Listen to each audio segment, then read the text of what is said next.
pensando, né? Os anti-Machia, os anti-Alcha, quando eles vieram fazendo tudo ao contrário do que Alcha havia determinado que havia se cumprido. Então, e Alcha, ele ressuscita e eles trocam a data da ressurreição de Alcha. E Alcha veio com o nome de Yal, eles trocaram o nome de Alcha. E Yal, ele fala em Alxanã, eu vim revelar o nome do meu pai, e eles ocultaram o nome do Abba. E Alcha, ele instituiu ali o partir do pão com os apóstolos, que era associar ali as adversidades dos irmãos uns com os outros, e que nenhum deles tivesse necessidade de qualquer coisa. Então eles se alimentavam e se ajudavam. Não era uma vez por ano como o judaísmo, mas era agora todas as manhãs. E Alcha restaura a Torá. Quanto ao sacrifício pascual, Yalcha, quando Moisés escreve, ele fala que aquilo será um ano de libertação, um mês de libertação, e será um memorial perpétuo, para sempre, até a vinda daquele que viria a ser o Cordeiro Pascual, que também é para sempre, porque Yalcha está vivo, está à direita de Yal, então é para sempre. Entende? O Cordeiro Pascual, ele morreu, ressuscitou e vive para sempre. Então, isso é de geração perpétua. O judaísmo continua fazendo a Páscoa, o Pessah, mas primeiro que eles não creram em Yahusha. Eles estão aguardando Yahusha ainda e virar o antimachia para fazer o templo. Porque Yahusha, quando veio, ele não deu importância para o templo. Ele falou, derruba o templo e eu reerguerei em 3 manhãs. Ele estava falando do próprio corpo dele. E eles blasfemavam contra Yahusha. Então, veja, como eles rejeitam Yahusha, eles vão continuar fazendo os rituais velhos, do pão velho e fermenho, o vinho velho. Só que quem vai apresentar para ele o templo que foi destruído, o segundo templo, vai ser o Antimachia. Aí eles vão fazer as cerimônias de novo retornarem. Quando essas cerimônias retornarem, todo o mundo gospel, evangélico e católico, eles vão abraçar essa cerimônia. Por quê? Porque já estão adaptados. Eles já estão acostumados a esses rituais, adoração em templos. Estevão e Alxanã, todos eles falaram, meu pai não habita no templo, o Ial não habita no templo. Que espécie de casa me edificareis? Então caiu o templo. Caindo o templo, acabou as cerimônias religiosas, o vinho velho e o pão velho, porque pararam de fazer nos templos. Aí, quando Yahshua ressuscita, ele rasga o véu, porque representava que ele iria morrer, o sumo sacerdote, então ele rasgou o véu, fez expiação pelos pecados da humanidade, daquele que crê, e está à direita de ao vivo. Então, olha que interessante, quem rasga o sacrifício de Yahshua? Quem tenta abolir o sacrifício de Yahshua? O judaísmo, catolicismo, que criou templos e igrejas para eles serem sumos sacerdotes, fazer todos os rituais de novo de forma deturpada, mas eles voltaram a fazer nos seus templos, ceia, líderes nos púlpitos, ou seja, pastores nos púlpitos, bispo, se colocando como Messias, o Machia. Então, eles continuam pedindo dízimo e oferta e por aí vai. Então, eles pisaram no sacrifício de Yahshua. E quem que copiou esses ritos também da Igreja Católica que favorece bastante a eles? Os pastores.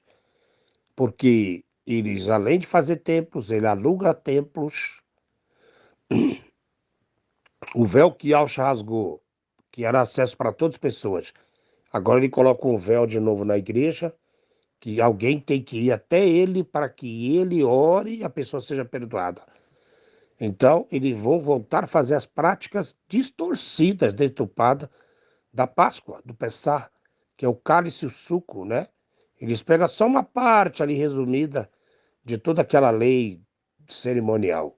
Aí eles continuam fazendo até hoje os rituais da Páscoa e do Pessah deturpado, negando Yahshua, como Paulo mesmo citou, eles comem e bebem para a própria condenação.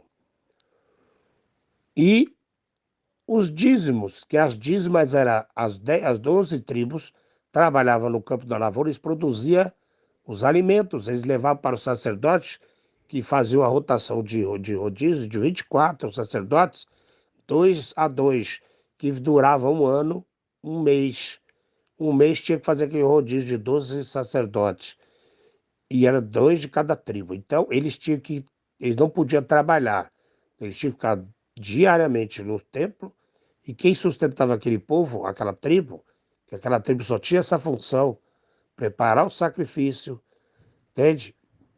Cuidar do tabernáculo, e eles iam oferecer em ano o sacrifício. Então alguém tinha que sustentar esse povo. Quem era? Eram as 11 tribos de Charral. Então eles reviveram esses rituais, não sendo judeus, porque eles dizem ser judeus e não são. Eles dizem ser ialdins, mas não é. Você vê o templo de Salomão lá do Macedo. Macedo é abortista, os judeus sionistas também é abortista, por isso que ele é. Ele diz que não trabalha para fazer a obra, então as pessoas têm que levar dízimo para ele. Quer dizer, ele está sendo um judeu, ele está sendo um sacerdote da tribo de Levi, sem ser, e ele é um impostor e mentiroso, como todos esses pastores aí, que abrem os templos plagiados, se dizendo autoridade para fazer algo que eles não têm. Então eles são os falsos profetas. Entende? E o dízimo era isso. Dízimo era a 10ª parte do cominho, do entro, e, enfim, ali não era alimento, ali era coisas para o templo, que eles davam para os sacerdotes fazer como fala, os aromas, os perfumes, e por aí vai, tinha que dar 10%. E os pastores hoje distorcem isso para pedir 10%. Ou seja, eles voltaram ao sacrifício antigo, como está em Coríntios lá, não seja grande a vossa jactância, né? A vossa soberba. Eles não quiseram o sacrifício de Yahshua, porque é simples, não é? Quando Yahshua derruba a mesa dos cambistas, Yahshua é simples. Eles querem o sacrifício do templo. Então eles vão continuar de ano em ano fazendo sacrifícios. E esses pastores aí, eles misturaram Yahshua, melhor, Baal, com a mesa de Yahweh. Misturou tudo. Como está lá em Malaquias, Yahweh perguntou, eu vou aceitar o sacrifício de vocês, das vossas mãos? Jamais. E Yahweh não aceita o sacrifício desses homens. Entende? Eles reviveram os sacrifícios e as pessoas estão atrás do velho sacrifício, como está em Romanos, lá em Coríntios. Entende? Deixai o velho fermento, né? Mas buscai o pão agora da sinceridade. O pão da sinceridade agora é Yahshua. É o pão vivo que desceu do céu. Representa Yahshua, aquele que é sincero e que veio.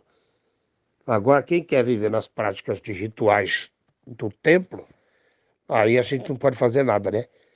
Para fechar, e vai ter uma bodas do Cordeiro, vai estar todos os profetas e patriarca. Isso vai ocorrer após a ressurreição. Isso vai ser na 7ª trombeta, no fim de todas as coisas. Então, as virgens prudentes subirão e vão morar com Yahshua, que é aquelas que vão guardar a palavra. As tolas e nessas vão ficar de fora, que é esse povo aí. Interessante. Lucas capítulo 22, quando Yahshua faz ali a memória em mim, a fazer em memória de mim, porque aquela ceia fazia a menção de Yahshua, mas aí quando Yahshua come aquela última ceia com os apóstolos, ele diz, comei e bebei, mas agora fazer isso somente agora no reino de Yahweh. Não comereis mais esta ceia aqui, mas só no reino. E o reino não chegou, ele vai chegar depois da 7ª trombeta. Aí a pessoa pode pegar alguns textos lá, que Yahshua comeu pão, peixe, mas ele comeu ao partir do pão com os apóstolos, que é outra coisa. A refeição. Yahshua teve com os dois discípulos de Emaús comer o pão com eles na mesa. Ali não era ceia, não era pessar. Ali eles estavam se alimentando. Também quando o Yahshua ele vai no meio dos apóstolos, ele come o peixe e o pão. Então, na ceia judaica não tem peixe, é pão. Então, você vai vendo essas coisas. Muita gente refere-se a Elias ter comido o pão lá do corvo e ter comido pão na casa da viúva.